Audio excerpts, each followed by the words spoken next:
Psychotic images that race in my mind.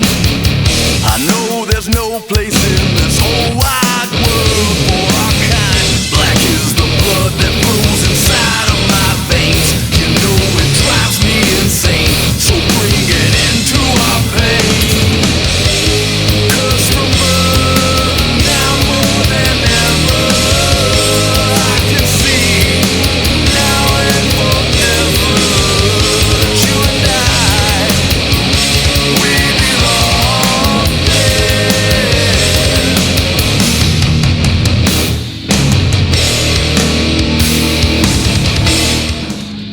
I'm Jimmy Black with Music on 11. I'm here with Doyle Wolfgang Von Frankenstein in Oklahoma City, Oklahoma. Yes, you are. How's everything going, man? Great, man. How you doing? I'm doing well. So you're out here right now playing at Thunder Alley, and you've got a supporting act, Davey Suicide. Correct. Which now I know that you just signed to a new record label, Right. which is David Ellison from Megadeth, right? Correct. EMP. Now, we just got our copy of Doyle 2 As We Die. This came out a couple weeks ago and is available right now at the shows, right? Yes. I absolutely love the album. Cool. I do. Right now, the standout track to me is We Belong Dead. I really, Okay. really dig that song. It's a bit of a departure from some of the other stuff. Yeah. It's got almost a Misfits meets Pantera vibe in it. I hear almost a 50s kind of vibe with some of the Yep. stuff that Alex is singing. Did you go into it thinking that you wanted to write that type of, or did it evolve? Well, we were writing, and he's so great at writing, I wanted to keep him going. So I just said, let me just throw him a 50s chord progression and just see what he does. And Oh, yeah, I really dig because it starts out heavy and chunky, and then it's got that almost Earth Angel-y type of, Yeah. of bridge Sure. there. And I've listened to the entire CD, but that song, that's the one that I'm constantly playing Wow. right now. right on. Now you guys have a couple guests on the album. We do. Virgin Sacrifice has Randy Blythe from Lamb of God, who Correct. also does the bio on your website. That is true. How did you guys end up getting hooked up with Randy? To do this? To have him on the I just album. called him and asked him if he wanted to do it, and he said, yeah. Are you guys friends from way back? I've known him for a couple of years. Oh, that's really cool. And I love that song. I mean, having him sing with Alex is it's awesome. Yeah, he was great. He came in, he's like, what do you want me to do? I said, do whatever the fuck you want to do. I'm going to sit over here. Just play guitar. Yeah. And then the first track, which is Kiss Me As We Die, actually has Alyssa on it. Right. And the backing vocals that she provides, that's just awesome. I mean, it definitely brings a nice element into the song. Mm-hmm. Now, were there a couple other guests that I'm There's missing? on Kiss Me, her guitar player, Michael Amott's on that as well. Who used to be Does in a solo. Carcass, correct? Correct. Yes, yeah. And just a hell of a guitar player. Oh, he's is. great. It's funny because I was trying to write a solo for that song, and I had the first note, and I was writing it inspired by him, and then he texted me, save me a spot on your record for a solo. I was like, perfect. I was like, it does sound just like you. And I told him, go slow, make it easy, and don't go past the 12th fret. Now, I know that talking to you the last time, you had said that you had some songs that you wrote for the first album, kind of not necessarily left over, but you had enough for 2 albums. Yeah. You want to kind of split it in half. How much different are these songs from when you first wrote them? How much change did they go through for this album?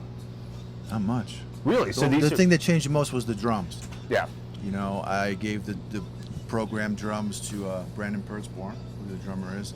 I told him, keep the kicks, keep the rolls that sound like they should be there, and just make it yours. That guy is fucking awesome. He's insane. Yeah, he's great. Yeah, his drumming on the album is phenomenal. It definitely, it shines through. It does. I really dig it. Now, how did you guys end up getting? He was playing with Black Flag, I Black believe, Flag, right? yeah. He was in a band that opened for us on one of our tours, and the other drummer went home.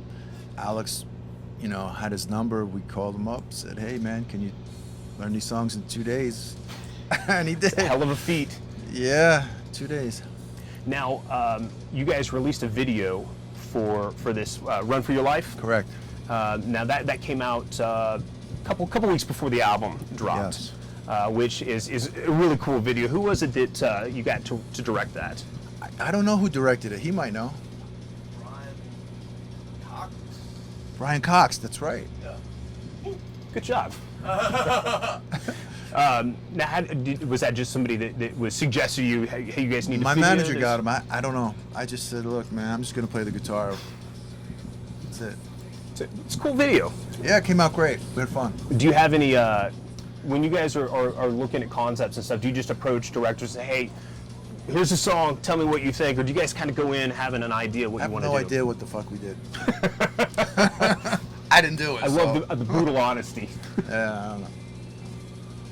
So, one of the other things that just happened recently, the PETA 2 video just aired with Chef Frankenstein, I think she calls you. I have no idea what that It's is. we're gonna stick the link down there. It's really cool because it kind of busts the concept that vegans can only eat bananas and French fries, which is is cool. Looks like you made a couple really cool dishes in the video. Oh yeah, I whipped them right up. Through the magic of editing. Yeah. But yeah, we'll definitely show people where they can check that out. It's highly entertaining, and I think that you should have your own cooking show now. That would be great. That would be a cooking with Doyle. I like Making food buddy a lot. comedies. Buddy comedies. Buddy comedies, there you go. That would be great. That's my next thing. So now, one of the other things that's going on is the movie role for what is it, Ward 13? Death Ward. Death Ward 13, which is a remake of Don't Look in the Basement. That's what they tell me. When are you going to start shooting that? I don't know. Okay. I don't have a script. Alex is going to be in it as well. Really? Yeah. What do you have a prominent role?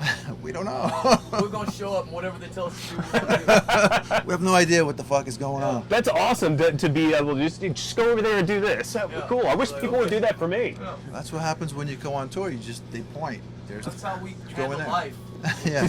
Like people say, go do this. We go, okay. Sure. Go find your ex on the stage instead. Exactly. That's it. That's great. Now backing up a little bit, last year you had told me that it was a possibility getting Glenn and Jerry back together, and sure enough, a couple months later, you guys did 2 shows, one in Chicago, one in Denver. Correct. That were very successful and awesome.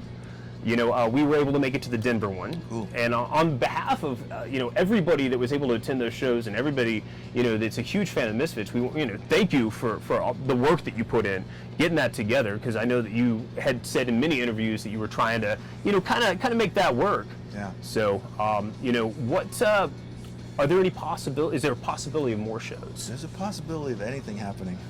That's good. Everything's That's a good. 50-50, right? It's either going to happen or it's not. No, that's great. I mean, I think that everybody in the audience knew every word. Everybody on stage just seemed like they were having a blast. Yeah, it was funny. It was a change to be at a festival and everyone was there to see you. Usually you play a festival in Europe, you're not even sure if anybody knows who the fuck you are.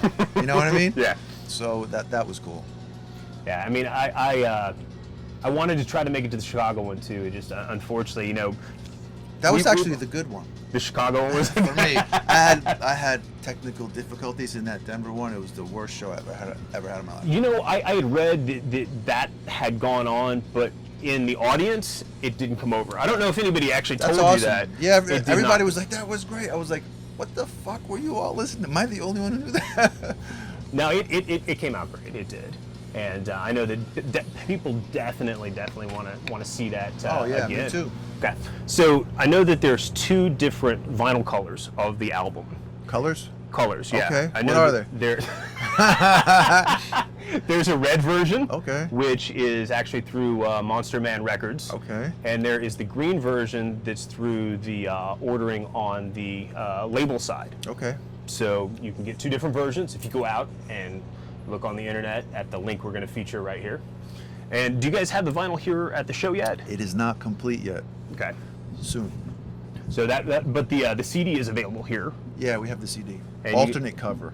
Now what's the alternate cover? Is it the It's a picture of.